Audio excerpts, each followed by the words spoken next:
നമസ്കാരം. നമ്മളിപ്പോൾ സഞ്ചരിച്ചു കൊണ്ടിരിക്കുന്നത് ഇടുക്കി ജില്ലയിലെ വെള്ളയാംകുടിയിലൂടെയാണ്.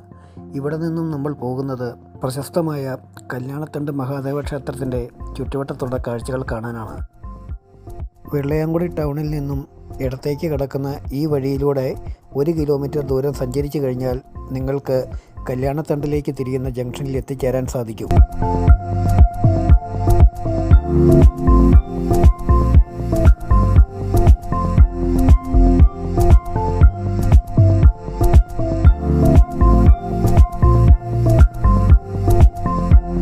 അങ്ങനെ നമ്മൾ കല്യാണത്തണ്ടിന് തിരിയുന്ന ജംഗ്ഷനിൽ എത്തിച്ചേർന്നിരിക്കുകയാണ്.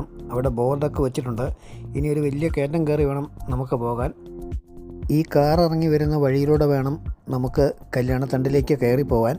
ഇവിടെ നിന്നും ഏകദേശം ഒരു 3-3.5 കിലോമീറ്റർ ദൂരം സഞ്ചരിച്ചു കഴിഞ്ഞാൽ നമുക്കും അവിടെ എത്തിച്ചേരാൻ സാധിക്കും. അപ്പോൾ നമ്മളുടെ യാത്ര തുടരുകയാണ്. ചെറുതായി പൊട്ടിപ്പൊളിഞ്ഞ് കിടക്കുന്ന ടാറിങ് റോഡാണ്. എങ്കിലും അത്ര മോശമൊന്നുമല്ല വഴി. ബൈക്ക് ഓടിച്ച് വരുന്നവർക്കൊന്നും വലിയ കുഴപ്പമില്ലാതെ കയറിപ്പോകാൻ പറ്റുന്ന വഴിയാണ്. ഈ ഭാഗത്തുള്ളവരെല്ലാം അത്യാവശ്യം നല്ല കർഷകരാണെന്ന് തോന്നുന്നു. പറമ്പിലെല്ലാം നല്ല പച്ചപ്പൊക്കെ ഉണ്ട്. ഞാൻ കണ്ണു വെച്ചതൊന്നും അല്ല കേട്ടോ. ഇനി എൻ്റെ നാക്ക് കരുനാക്കാന്നും പറഞ്ഞ് ആരും എൻ്റെ കഴുത്തിന് പിടിക്കാനൊന്നും വന്നേക്കരുത്. ചെറുതായിട്ട് മഴ പൊടിയാൻ തുടങ്ങിയിട്ടുണ്ട്.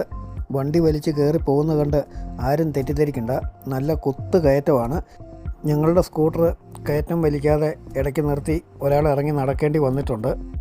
ഈ കാണുന്നതാണ് കട്ടപ്പന ടൗൺ. നമ്മൾ പകുതി വഴി പിന്നിട്ടതേ ഉള്ളൂ. നമുക്ക് ഇവിടെ നിന്ന് നോക്കിക്കഴിഞ്ഞാൽ കട്ടപ്പന ടൗണിൻ്റെ 90% കാണാൻ സാധിക്കും.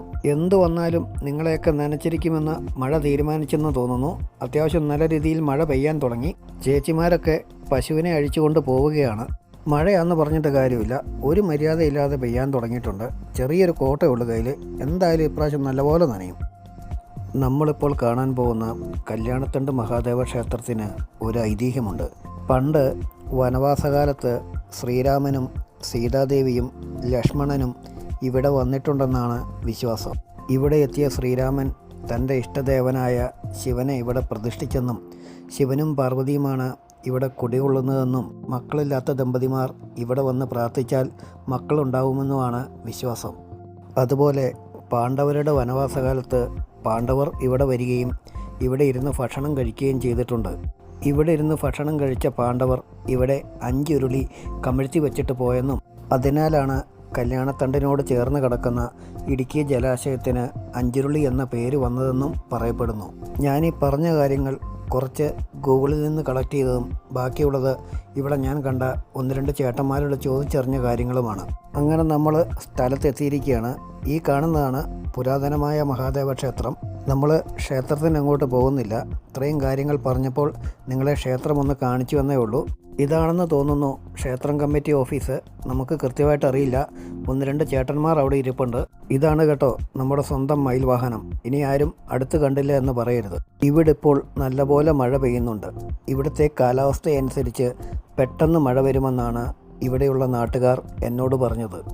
ഇവിടെ സർക്കാർ ഭൂമിയൊക്കെ അതിരുകെട്ടിത്തിരിക്കുന്ന ജണ്ടയാണെന്ന് തോന്നുന്നു ഈ വെച്ചിരിക്കുന്നത്. ഞാൻ എന്തായാലും അല്പം കൂടി ഒന്ന് മുന്നോട്ട് പോവുകയാണ്.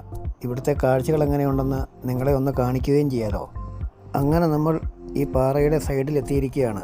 അങ്ങ് അകലെ ആ കാണുന്നതാണ് ഇടുക്കി ഡാം. ഇവിടുത്തെ കാഴ്ചകൾ നിങ്ങൾക്ക് ഇഷ്ടപ്പെട്ടിട്ടുണ്ടെങ്കിൽ നിങ്ങൾ എൻ്റെ ചാനലൊന്ന് സപ്പോർട്ട് ചെയ്യണമെന്ന് ഞാൻ നിങ്ങളോട് അഭ്യർത്ഥിക്കുകയാണ്.